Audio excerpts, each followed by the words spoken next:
Let's start off with the first story in our breaking news. It says Israeli military carries out airstrikes in Syria. The date is today, 8:18 p.m. EDT. So this happened in Israel since they're earlier in time.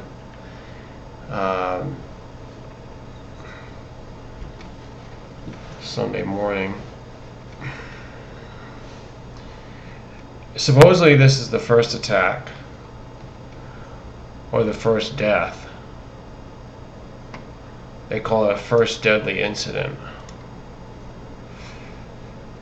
since what they call Syria's civil war of the past 3 years. Alright, it was an Arab teenager or boy. I don't think it says exactly the age. They say he was in a truck delivering water to the military who patrol the border there. This is an area called Golan Heights, and the Golan has been controlled and owned by Israel since the 1967 Mideast War. See the quote here? So this is contested. I don't know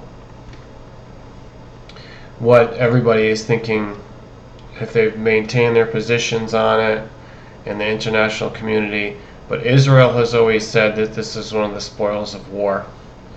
Supposedly, according to some of their rabbis, this was something that the Bible promised them. Alright, so the next story is about the judge who sentenced Saddam Hussein.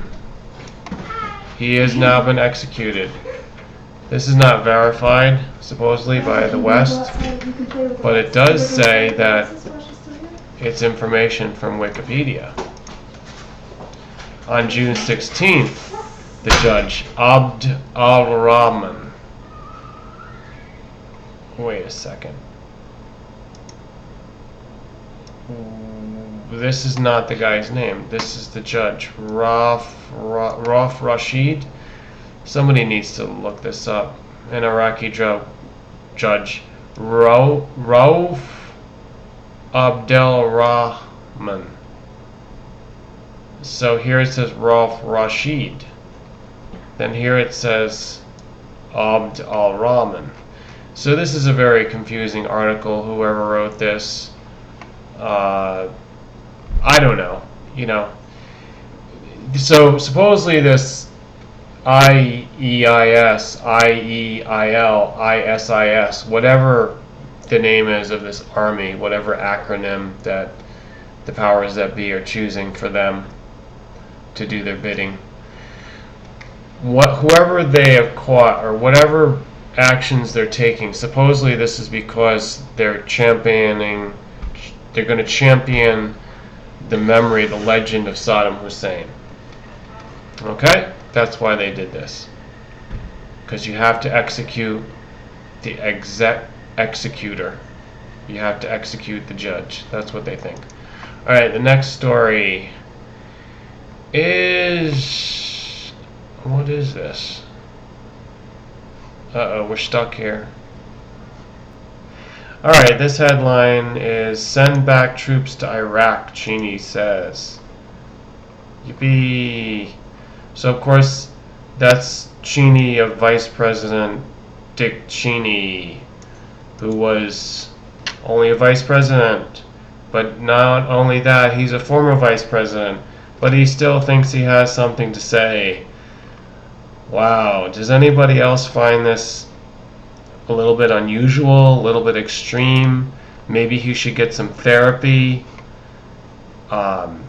He doesn't really have any official position to speak or that we know of. Why doesn't he say who he's with? What kind of quasi shadow government organization is he running? Let's get rid of this article. We don't want to hear from Cheney. Uh-oh. Here he is again in another article in the Washington Times. Who would have thought? Chini on the Middle East, we've got a hell of a problem. Who? Who has a hell of a problem? You? You? Because you're about to die with John McCain? You should be buried together. Anyhow, let me just respect the elders. What does he have to say? Sunday that the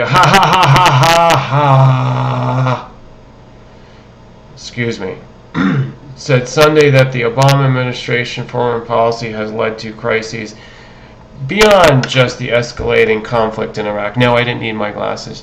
Charging that the U.S. now has a hell of a problem across North Africa and the Middle East. Now they do? Really? Now they have a problem? Not that now they had a problem when you were there, all the way back then. That was now.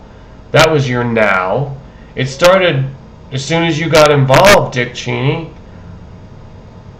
What kind of righteous wars have you been involved with other than the ones for your Halliburton and all of your aerospace and drilling and warmongering, genocide, and polluting the planet?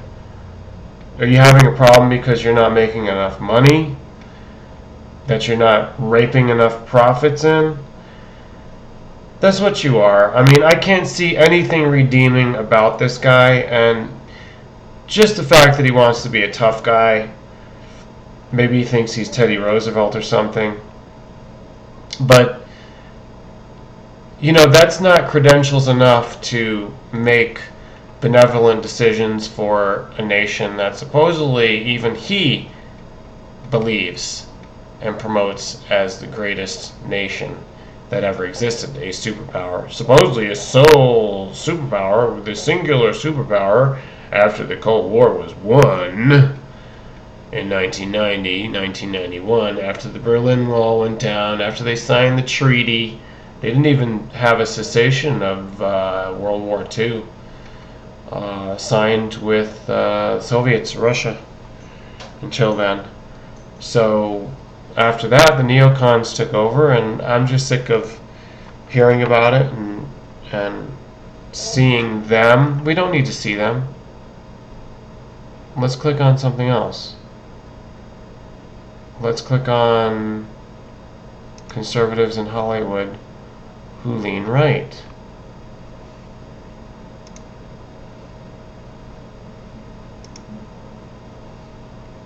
The case against 8. HBO, don't watch that. These conservatives lean right. I don't know who this is. Does anyone know who this is? With the excessive cleavage showing? Yeah, I'm showing my cleavage too, girl. So, I don't know. You don't have nothing on me.